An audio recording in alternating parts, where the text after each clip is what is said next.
Lesson 7. How to measure your ETF's performance. An important part of investing is tracking the performance of your investments and reviewing how much of your portfolio has gained or lost over time. When it comes to understanding the performance of an ETF, there are a few things to consider. In this lesson, we'll cover some of those, including an ETF's management costs, historical performance, and how to check whether or not an ETF is tracking its index. Ready? Let's get started.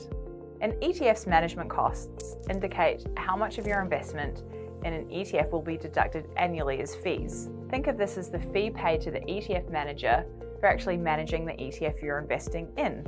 In the case of fees, the lower the better.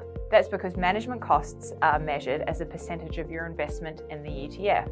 For example, an ETF may charge a fee of 0.04%, which means you'll pay $4 for every $10,000 you have invested in that ETF.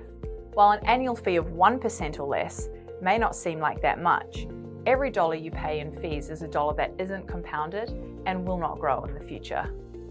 You may have heard the phrase, past performance is no indicator of future performance. There's no way to predict the future, which means that the way an ETF has performed in the past can't tell you how it will perform in the future. But what it can do is give you an idea of how the ETF historically has fared in different conditions, so it is still worth checking past performance on the provider's website. Since the main function of an ETF is to track an index, it makes sense to check on its tracking record.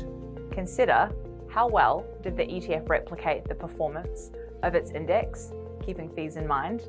When the index increased, did the ETF increase in the same amount? The inverse is equally important. Well, that's a wrap.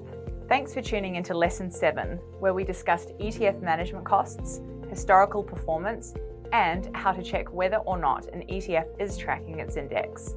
You can find out more content like this on our website. Take a look around, subscribe to our insights, and follow us on social media to stay up to date on the latest.